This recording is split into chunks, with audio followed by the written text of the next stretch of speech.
लोक सेवा आयोग के यूपीपीसीएस इंटरव्यू में पूछा गया, अशिक्षा और बेरोजगारी के जिम्मेदार नेता हैं या अधिकारी हैं? लिस्ट के लिए एससीईआरटी लखनऊ और प्रयागराज में पहुंचने लगे अभ्यर्थी।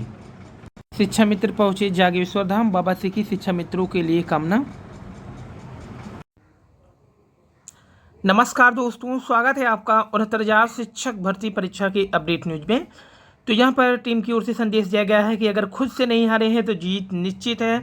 5 अप्रैल से लगातार 9 अप्रैल तक वेटिंग लिस्ट आपकी मेहनत मांग रही है, ये कहा गया है यहाँ पर लीगल टीम की ओर से।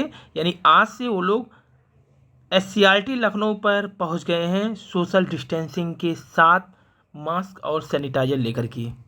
यहाँ पर ये भी कहा जा रहा है कि आसपास के जो भी लोग एससीईआरटी पहुँचना चाहते हैं एससीईआरटी ज़रूर पहुँचें। अगर प्रयागराज में हैं तो प्रयागराज के एससीईआरटी, अगर आप लखनऊ में हैं तो लखनऊ वाले पे। तो लखनऊ में प्लान इनका क्या है ये भी बता दें पहले कि प्लान है 6, 7, 8, यानी आज से तो धरना शुरू हुई हो गया है वहाँ पर। 6, 7, 8 को लगातार डीजी सर से की जाए सामूहिक मुलाकात। यदि इन 4 से 6 दिन घर में रहे तो लिस्ट अप्रैल में भूल दीजिए, ये फिर उन्होंने कहा है। इसके अलावा मास्क और सैनिटाइजर के साथ निश्चित दूरी बनाते हुए एससीईआरटी में उपस्थित होने की योजना बनाएं आप। फिर इन्होंने लिखा है कि किसी और भी आह्वान या झूठी सकारात्मक के मुंह से बाहर निकलिए। फिर यहाँ पे बताया गया है कि अधिकारियों तथा शिक्षा मंत्री पर दबाव बनाना बहुत ज़रूरी है, क्योंकि वो लोग तो बता दे रहे हैं कि 9 तारीख को लिस्ट आपका आ जाएगा, लेकिन फिलहाल वो लोग स्पष्ट नहीं कर रहे हैं। यहाँ पर देखिए, मंत्री जी से मिलना आसान है क्योंकि इस समय चुनाव है और मंत्री जी हर जगह पर आपको प्रचार करते हुए मिल ही जाएंगे, तो इसलिए मंत्री जी, शिक्षा मंत्री जी पर दबाव बनाया जा सकता है। फिर टीम ने यह भी लिखा है कि जल्द ही फला तारीख तक लिस्ट आने की सूचना देने वाला कोई भी सिर्फ सूचना देगा, वो आपको नौकरी या अधिकारी नेता के सच झूठ की कभी कोई जिम्मेदारी नहीं लेगा। यानी कि यहाँ पे ये भी स्पष्ट किया गया है कि अब लोग ये सवाल उठाएंगे कि आपने तो कहा है कि लिस्ट 8 से 10 के बीच में आ जाएगी, अब क्या बात हुआ कि आप वहाँ पे धरना के लिए बुला रहे हैं। तो उन्होंने यही कहा था कि हमें भी नहीं पता है कि जो अधिकारी है, नेता है, जो कह रहे हैं बार बार कि 8 से 9 के बीच में लिस्ट आएगी, वो सच है झूठ है, इस पर विश्वास तो नहीं किया जा सकता है, ये इन्होंने कहा है। तो फला तारीख तक जो लिस्ट आने की सूचना देने वाला कोई भी सिर्फ सूचना देगा, ये कहा इन्होंने स्पष्ट रूप से। वो फिर लिख रहे हैं कि किसी अधिकारी या नेता के सच और झूठ की कोई जिम्मेदारी नहीं लेगा। और जो 3 अप्रैल को सचिव बेसिक शिक्षा परिषद का वायरल पत्र है, जांच पड़ताल के बाद सही माना गया है, जिसमें डाटा और स्पष्टीकरण 3 तक ही था। ये देख लीजिए, यही वाला जो सीट जिसको लोग गलत कह रहे थे ये सही था, ये क्लियर कर लिया गया है बीएससी ऑफिस और एससीईआरटी से। यानी इसमें कोई भी फर्जी न्यूज नहीं था, ये 3 तारीख तक ही निर्देश में मांगा गया था।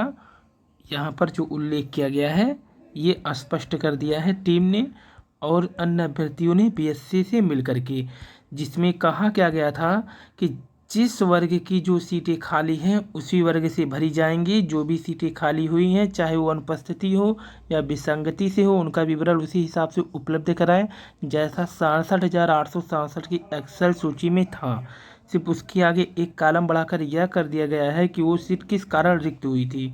इसमें उनका रोल नंबर, नाम, father name, date of birth, फिर अलाउड डिस्ट्रिक्ट एंड रीजन, यही पता करने के लिए मांगा गया था।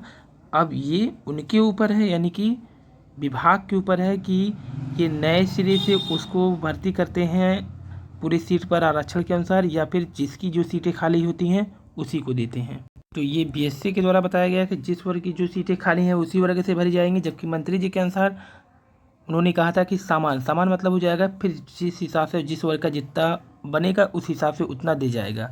जैसे अगर मान लीजिए सीटों की संख्या 7,000 आ गई तो उसमें 27% ओबीसी, फिर एससी का जो होगा 21%, इस हिसाब से हो जाएगा। तो यहाँ पर चाहे गोरखपुर की हो, चाहे लखनऊ की हो, प्रयागराज की टीम हो, या फिर बात कर लें अन्य लीगल टीम, सभी की एक पोस्ट है कि न्यूज़ बहुत खुशी भरी नहीं है। यदि अप्रैल में लिस्ट चाहिए तो कल यानी आज से ही दबाव बनाना शुरू कर दीजिए।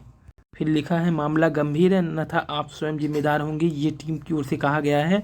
क्योंकि चाहे वो 31,000 की लिस्ट हो या फिर 36,000 की लिस्ट हो या फिर अब थर्ड काउंसलिंग को हो, बार बार जब तक ले वहाँ पर जा कर के एससीईआरटी के सामने अभ्यर्थियों ने प्रदर्शन नहीं किया तब तक अधिकारियों के कान में जू तक नहीं रहेगा। क्योंकि अधिकारी जब अपने बड़े अधिकारियों की नहीं सुन रहे हैं, यहाँ तक कि बार बार डाटा मांगना पड़ा उन लोगों को जो कि बड़े अधिकारी थे बीएससी को, तब भी उन लोगों ने ढंग से डाटा नहीं भेजा। जब तीसरी बार उनको जारी किया गया लिस्ट, तब जा कर के उन लोगों ने डाटा भेजा। और फिलहाल लीगल टीम के सभी सदस्य एससीईआरटी पहुँच भी गए हैं अपने साथियों के साथ। ये आरके सिंह के द्वारा कल यानी आज से ही प्रयास करें, क्योंकि ये रात का लिखा पोस्ट है। फिलहाल बेसिक शिक्षा मंत्री से इस समय आसानी से मिला जा सकता है, क्योंकि यहाँ पर देखिए आज की न्यूज़ के अनुसार मतदाताओं से जनसंपर्क करते हुए बेसिक शिक्षा मंत्री। तो यहाँ पर अगर कहीं भी इनका जनसंपर्क अभियान है, वहाँ पर कोई भी अभ्यर्थी जिले के आसानी से मुलाकात कर सकते हैं। बार बार अगर मंत्री के ऊपर दबाव डालेगा तो वो अपने अधिकारियों से ज़रूर कहेंगे लिस्ट निकलवाने के लिए।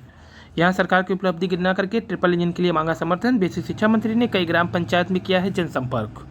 और पीछे 2020 साक्षात्कार, स्कूल में क्या धार्मिक शिक्षा दी जानी चाहिए, ये पूछा गया। साक्षात्कार में किसान आंदोलन से जुड़े भी सवाल छाए रहे। रविवार को हुआ था इंटरव्यू, जिसमें 56 में से 54 अभ्यर्थी हुए थे शामिल।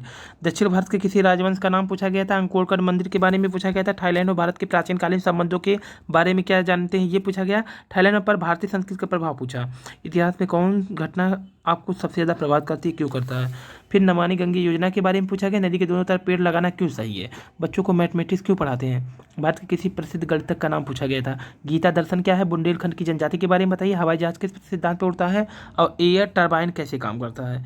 तो इलाहाबाद हाईकोर्ट पर भी पूछे गए कई सवाल। और पूर्णवास विश्वविद्यालय में शिक्षकों के 100 से अधिक पदों पर भर्ती शुरू। अधिकतर विभाग के लिए जारी किया गया विज्ञापन। राहत देने के बजाय स्कूलों ने बढ़ाई फीस। कोरोना का भी हालत चिंताजनक है। पहली बार 1 लाख कोरोना मरीज मिले हैं। सारे रिकॉर्ड हो गए हैं ध्वस्त। और सुकमा में बीजापुर में हुए हमले में सीआरपीएफ की कोबरा 210 बटालियन में तैनात अयोध्या कोतवाली क्षेत्र के रानोपाली बढ़ई टोला निवासी राजकुमार यादव भी नक्सली मोर्चा लेते समय शहीद हो गए। बहादुरी को सलाम। जंगल में घिरे जवानों ने गोलियां खत्म होने तक दिया मुंहतोड़ जवाब। जवानों पर मशीन गन और आईडी से किया कायर नक्सलियों ने हमला। 40 लाख का इनामी है 33 साल का हिडवा। तो 400 नक्सलियों ने 3 तरफ से घेरा। मशीन गन से बरसाई सेना पर गोलियां।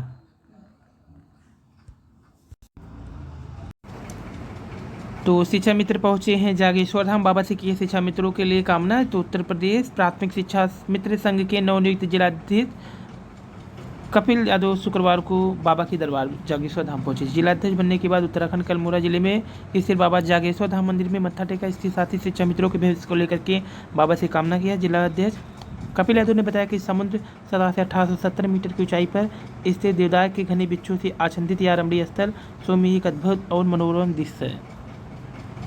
वहीं सरकार पर टिप्पणी न करें, ये कहा है जितेंद्र जी ने। शिक्षा मित्रों को सलाह दिया है कि आदर्श शिक्षा मित्र वेलफेयर एसोसिएशन के प्रदेश अध्यक्ष का स्वागत।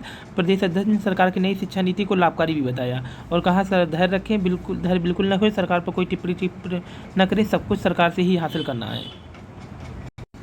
शिक्षा और बेरोजगारी के जिम्मेदार नेता हैं या अधिकारी हैं। देश में अशिक्षा, बेरोजगारी व गरीबी का जिम्मेदार आप किसे मानते हैं। क्या नेताओं की नीतियों में कमी है या अधिकारियों की कर्तव्यनिष्ठता ठीक नहीं है। आपकी नज़र में गड़बड़ी कौन कर रहा है। मौका मिलने पर आप इसे कैसे ठीक करेंगे। कुछ इसी तरह के प्रश्न फीसद 2020 के साक्षात्कार के तीसरे दिन शनिवार को पूछे गए। ऐसे सवालों ने अभ्यर्थियों को कुछ पल के लिए परेशान भी किया, लेकिन फिर उन्होंने सूझबूझ से जवाब दिया। उत्तर प्रदेश लोक सेवा आयोग में 7 बोर्ड के माध्यम से फीसद 2020 के अभ्यर्थियों का साक्षात्कार चल रहा है।